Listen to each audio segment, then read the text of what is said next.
teman-teman semua, Assalamualaikum warahmatullahi wabarakatuh. Kembali lagi bersama aku Via di channel OTW Sarjana.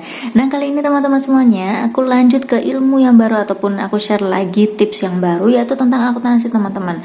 Nah, ini lanjutannya dari yang kemarin, yaitu tentang dasar akuntansi. Namun di sini aku tentang babnya itu mengenal perbedaan aktiva dan pasiva. Nah, ini baru dari aku. Selain dari matematika, aku mau lanjut lagi tentang ilmu akuntansi teman-teman. Nah, aktiva ini teman-teman bisa diartikan yaitu harta perusahaan. Nah, kemudian dia memiliki wujud ataupun yang semu. Jadi bisa berwujud nyata ataupun yang semu. Kemudian dibagi, untuk aktiva ini ada lancar ataupun dibagi atas likuiditasnya. Jadi untuk jenis-jenisnya kita langsung saja bahas. Untuk aktiva lancar, semua jenis aktiva yang bisa dijadikan atau ditukar uang tunai dalam jangka pendek, biasanya kurang dari 1 tahun. Nah, contohnya itu ada kas, surat berharga, piutang wesel, piutang dagang, emas batangan, ataupun stok barang dagang. Ini termasuk ke aktiva lancar. Nah, kedepannya aku akan bahas lagi tentang nama-nama akun ini dan aku akan cantumin lagi dengan bahasa Inggrisnya. Namun saat ini kita kenal dulu apa yang dimaksud aktiva dan pasiva teman-teman ya. Kemudian ada yang kedua adalah aktiva tetap. Harta yang menunjang kegiatan operasional perusahaan, yaitu untuk ini adalah kekayaan dalam jangka panjang. Jadi bisa berumur lebih dari 1 tahun teman-teman. Tanpa ini pun perusahaan tidak akan mungkin jalan. Dan contohnya adalah tanah, mesin, gedung, peralatan kantor, alat angkut, kendaraan operasional. Jadi sifat dari aktiva tetap ini yang menunjang kegiatan operasional perusahaan. Dia akan untuk masa jangkanya lebih dari 1 tahun ataupun mungkin bisa sampai 5 tahun, 10 tahun. Hanya biasanya mengalami penyusutan saja.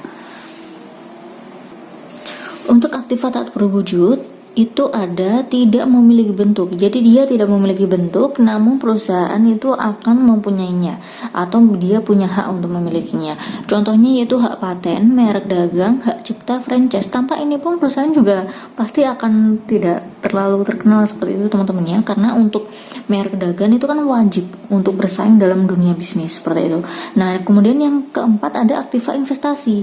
Aktiva investasi itu adalah produk-produk guna mendapatkan untung teman-teman.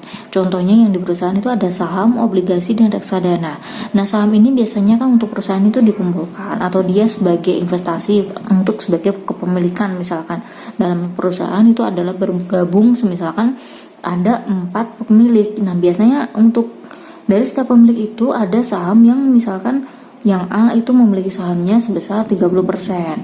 Kemudian yang B ada kepemilikan ataupun sahamnya sebesar 20%. Nah, semakin banyaknya saham ataupun besarnya saham yang dimiliki, maka dia sebagai pemiliknya. Seperti itu ya.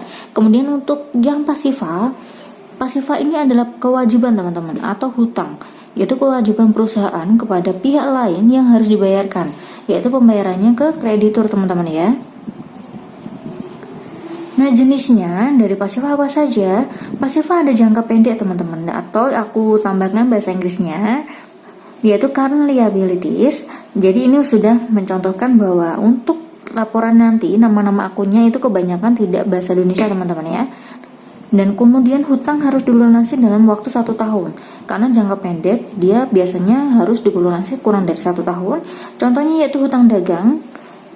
Ini adalah akun payable bahasa Inggrisnya, kemudian hutang pajak, dan ada hutang wesel.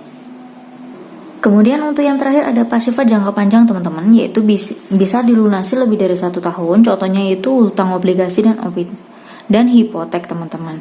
Nah, sampai di sini kalian bisa membedakan ya mana yang namanya aktiva dan mana yang namanya pasiva. Untuk yang kalian lebih mudahnya itu otomatis aktiva itu adalah aset ataupun harta yang dimiliki perusahaan dan yang menunjang untuk jalannya operasional. Kemudian untuk pasiva lebih berhubungan dengan yang di luar, yaitu di hutang. Seperti itu teman-teman ya. Baik, sekian dulu video dari aku. Jangan lupa ditonton video berikutnya ataupun ditunggu video-video berikutnya.